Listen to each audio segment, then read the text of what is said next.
आपको नहीं हो पाता है, तो जैसा कि हम हमेशा करते हैं, पहले एक बार जो पिछली क्लास में अपन ने पढ़ा था उसको रिवाइज कर लेते हैं।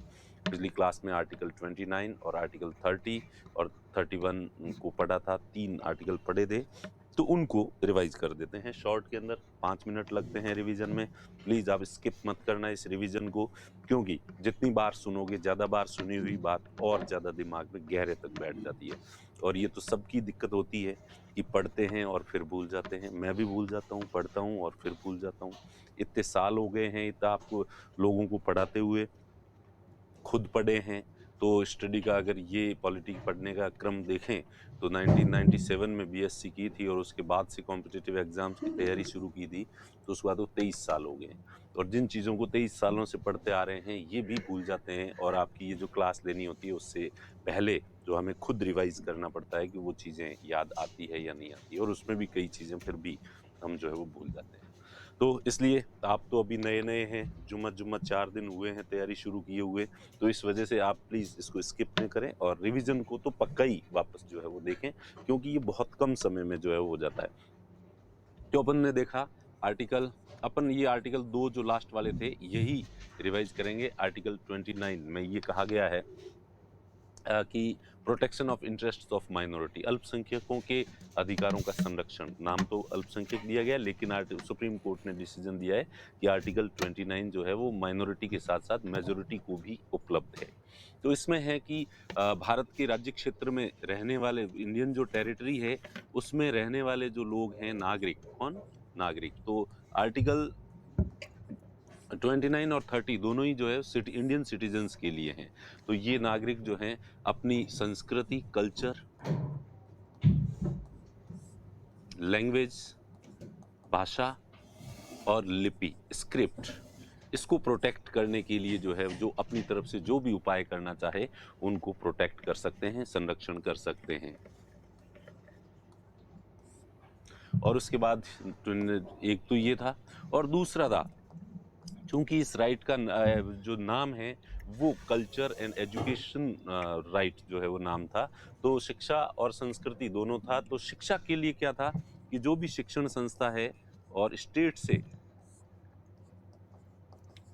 शिक्षण संस्थाओं के अंदर एजुकेशनल जो इंस्टीट्यूशंस हैं, इनमें 4 आधार पर, धर्म, रिलीजन, मूल वंश, रेस, जाति और भाषा, इस आधार पर किसी भी व्यक्ति को एडमिशन देने से इनकार नहीं किया जा सकता। तो ये जो है वो 2 अधिकार दिए थे, और सुप्रीम कोर्ट ने इसके बारे में कहा था, 2-3 चीजें कही थी कि ये बहुसंख्यक लोगों को भी उपलब्ध होगा। किसको उपलब्ध होगा?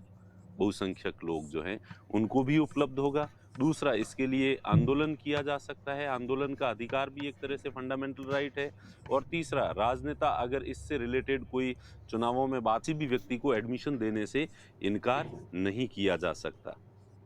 तो ये जो है वो 2 अधिकार दिए थे, और सुप्रीम कोर्ट ने इसके बारे में कहा था, 2-3 चीजें कही थी कि ये बहुसंख्यक लोगों को भी उपलब्ध होगा।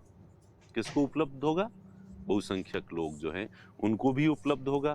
दूसरा, इसके लिए आंदोलन किया जा सकता है, आंदोलन का अधिकार भी एक तरह से फंडामेंटल राइट है। और तीसरा, राजनेता अगर इससे रिलेटेड कोई चुनावों में बात करते हैं तो रिप्रेजेंटेशन ऑफ पीपल एक्ट 1951 के तहत जो डिस्क्वालिफिकेशन है वो उसके तहत वो अयोग्य नहीं होंगे चुनाव में। तो ये था आर्टिकल 29, और मुझे पूरी उम्मीद है कि आप लोगों को ये रिवाइज हो गया होगा। इसके बाद अपन ने देखा था आर्टिकल 30, अनुच्छेद 30। अनुच्छेद 30 पहली जो चीज है वो ये कहती है कि 2 तरह के अल्पसंख्यक, कौन कौन से? 2 तरह के अल्पसंख्यकों की बात की गई है, 2 तरह के माइनॉरिटीज की बात की गई है। एक तो लिंग्विस्टिक, भाषाई अल्पसंख्यक, और दूसरा धार्मिक अल्पसंख्यक।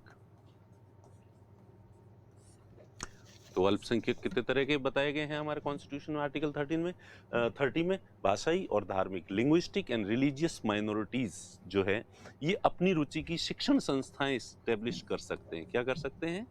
शिक्षण संस्थाएं, educational institutions of their interest.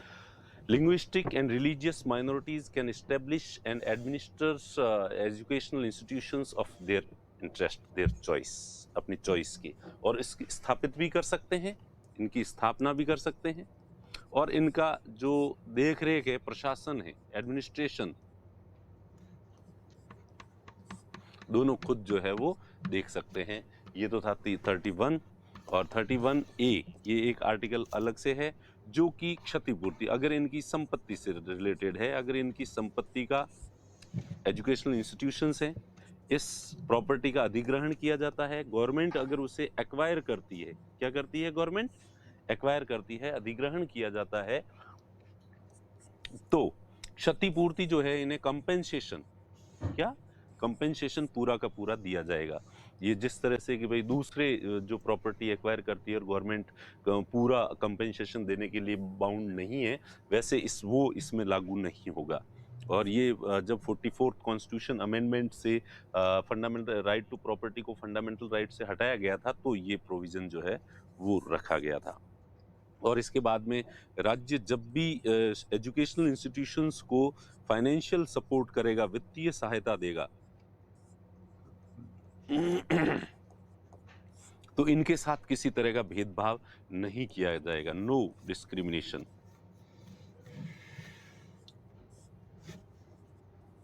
भेदभाव नहीं किया जाएगा, इनको भी उतनी फाइनेंशियल सपोर्ट जो है वो दी जाएगी।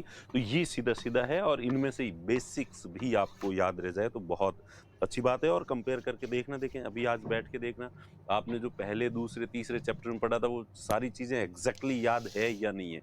आप में से कितने लोग ऐसे हैं जिनको अब तक जो पढ़ा है वो सब कुछ याद है?